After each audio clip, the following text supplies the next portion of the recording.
Romeo के नाम पाउल प्रेरित की पत्री अध्याय 4। इसलिए हम क्या कहें? हमारे शारीरिक पिता अब्राहम को क्या प्राप्त हुआ? क्योंकि यदि अब्राहम कामों से धर्मी ठहराया जाता तो उसे घमंड करने की जगह होती, परंतु परमेश्वर के निकट नहीं। पवित्र शास्त्र क्या कहता है? यह कि अब्राहम ने परमेश्वर पर विश्वास किया और यह उसके लिए धार्मिकता गिना गया।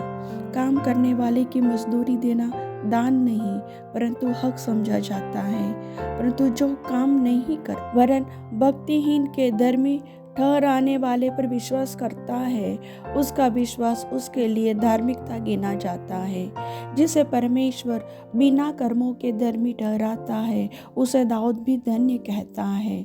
धन्य है वे जिनके अधर्म क्षमा हुए और जिनके पाप ढांपे गए। धन्य है वह मनुष्य जिसे परमेश्वर पापी न ठहराए। तो यह धन्य वचन क्या खतना वालों ही के लिए है या खतना रहितों के लिए भी? हम यह कहते हैं अब्राहम के लिए उसका विश्वास धार्मिकता गिना गया। तो वह कैसे गिना गया? खतने की दशा में या बिना खतने की दशा में? खतने की दशा में नहीं परंतु बिना खतने की दशा में। उसने खतने का चिन्ह पाया कि उस विश्वास की धार्मिकता पर छाप हो जाए जो उसने बिना खतने की दशा में रखा था, जिससे वह उन सब का पिता ठहरे जो बिना खतने की दशा में विश्वास करते हैं, ताकि वे भी धर्मी ठहरे और उन खतना किए हुओं का पिता हो जो न केवल खतना किए हुए हैं परंतु हमारे पिता अब्राहम के उस विश्वास की लीक पर भी चलते हैं जो उसने बिन खतने की दशा में किया था। क्योंकि यह प्रतिज्ञा की वह जगह का वारिस होगा न अब्राहम को न उसके वंश को व्यवस्था के द्वारा दी गई थी परंतु विश्वास की धार्मिकता के द्वारा मिली। क्योंकि यदि व्यवस्था वाले वारिस है तो विश्वास व्यर्थ और प्रतिज्ञा निष्फल ठहरी। व्यवस्था तो क्रोध उपजाती है और जहाँ व्यवस्था नहीं वहाँ उसका उल्लंघन भी नहीं।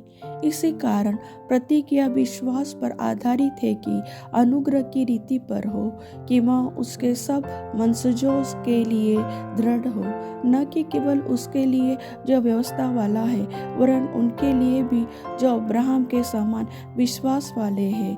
वही तो हम सबका पिता है, जैसा लिखा है, मैंने तुझे बहुत सी जातियों का पिता ठहराया है।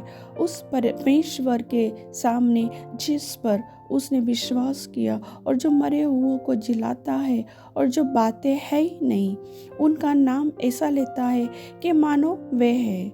उसने निराशा में भी आशा रखकर विश्वास किया, इसलिए कि उस वचन के अनुसार कि तेरा वंश ऐसा होगा, वह बहुत सी जातियों का पिता हो। वह जो 100 वर्ष का था अपने मरे हुए से शरीर और सारा के गर्भ की मरी हुई किसी दशा जानकर भी विश्वास में निर्बल न हुआ और न अविश्वासी होकर परमेश्वर की प्रतिज्ञा पर संदेह किया, पर विश्वास में दृढ़ होकर परमेश्वर की महिमा की और निश्चय जाना कि जिस बात की उसने प्रतिज्ञा की है वह उसे पूरा करने में भी समर्थ है। इस कारण यह उसके लिए धार्मिकता गिना गया और यह वचन विश्वास उसके लिए धार्मिकता गिना गया न केवल उसी के लिए लिखा गया वरन हमारे लिए भी, जिनके लिए विश्वास धार्मिकता गिना जाएगा, अर्थात हमारे लिए जो उस पर विश्वास करते हैं जिसने हमारे प्रभु यीशु को मरे हुओं में से जिलाया।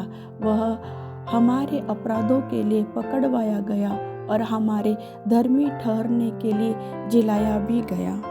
प्रभु वचन के सुनने वाले को आशीष दे। आमीन।